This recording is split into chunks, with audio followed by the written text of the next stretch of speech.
అందరు ఎలా ఉన్నారు? మా రాయలసీమ వంటల్లో ఫ్రీక్వెంట్గా బాగా ఇష్టంగా తినే పుల్లగూర ఇవాళ మీకు చూపిస్తాను ఎలా చేసుకోవాలి అని.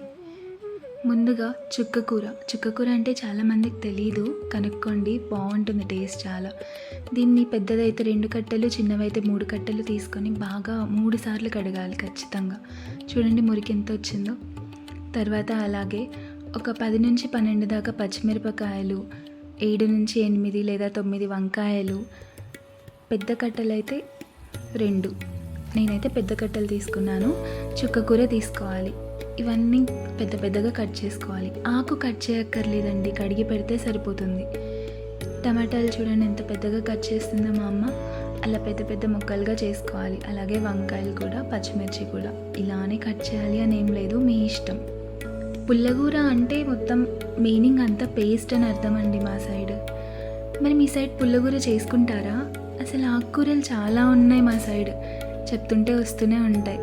మీకు అన్నీ చూపిస్తాలేండి.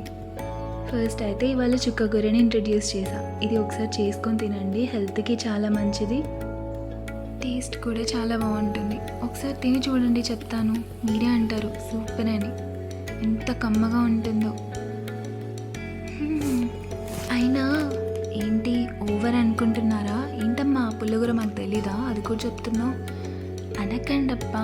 మళ్ళీ చెప్తున్నా కదా, ఒక్కొక్క ప్రాంతంలో ఒక్కొక్కలా ఉంటాయి, ఒక్కొక్క వంటలు ఉంటాయి. ఒక పల్లెటూరులో వంటలే ఇంకో పల్లెటూరు వాళ్ళకి తెలీదు.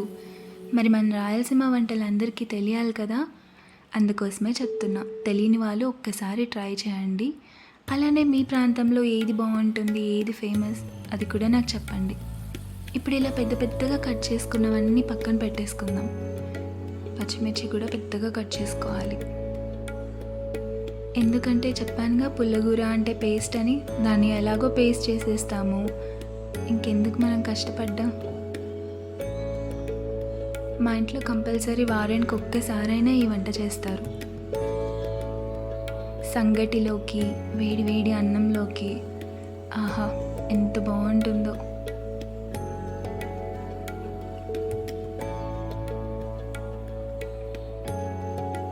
ఎప్పుడైనా తిన్నారా? ఎవరైనా తినని వాళ్ళు ఉంటే చెప్పండి, ట్రై చేయండి ఒకసారి. ఎవరైనా తినుంటే వాళ్ళు కూడా కామెంట్ చేయండి మీకు ఇష్టమా లేదా అని. ఇప్పుడు ఇవన్నీ పక్కకు తీసుకొని ఒక గిన్నెలో అందులోనే ఇందాక కడిగి పెట్టుకున్న ఆకంతా వేసేసుకుందాం. ఇప్పుడు ఇది స్టవ్ మీద పెట్టుకొని హై ఫ్లేమ్ మీద 1 టీ స్పూన్ పసుపు వేసేసి 1 మినిట్ ఉన్న తర్వాత కొద్దిగా వాటర్ వేసుకుందాం. మరీ ఎక్కువ వేసుకోకండి, వాటిలో నుంచి కూడా వాటర్ వస్తుంది. ఒక 1/2 కప్ అంత వాటర్ వేసేసుకోండి. చూసారా, 1 మినిట్కి అది కలర్ చేంజ్ అయిపోయింది. కానీ లోపల ఉన్న వంకాయలు, టమాటాలు ఇవన్నీ కూడా ఉడకాలి కదా, కాబట్టి ఒక 10 నిమిషాలు అలా వదిలేస్తే, ఇదిగో వాటర్ చూసారా ఎలా బయటకు వచ్చిందో. మనం వేసింది కొద్దిగా వాటరే కదా, ఇలా ఒకసారి మధ్య మధ్యలో కలుపుతూ ఉండాలి అడుగంటకుండా.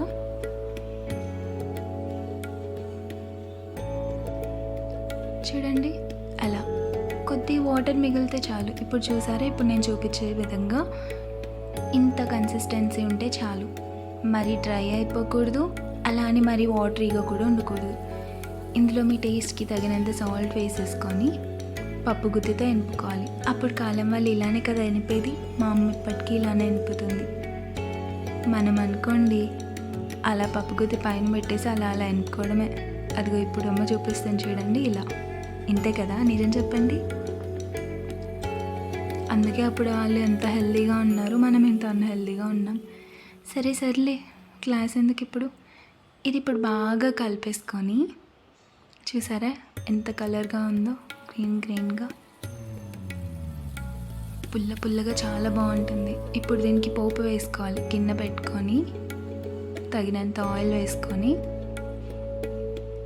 బాగా ఆయిల్ వేడవ్వాలి. వేడయ్యాక ఆవాలు, వేడవ్వకుండా వేస్తే ఆవాలు చిటపట అనవు, అప్పుడు మనకి చేదు వచ్చేస్తుంది.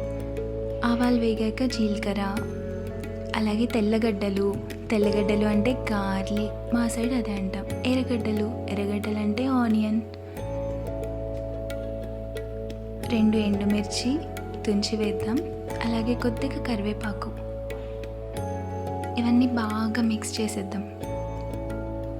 అన్నీ బాగా ఫ్రై అయిన తర్వాత, బాగా ఫ్రై అవ్వాలండి, లేకపోతే తెల్లగడ్డలు మధ్యలో వేసాం కదా, అవి అలానే పచ్చి పచ్చిగా ఉంటాయి.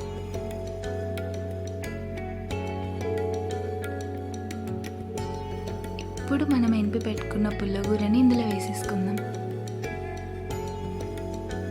చుక్కకూర పుల్లగా ఉంటుందండి, అందుకే మనం ఇందులో చింతపండు వేసుకోం.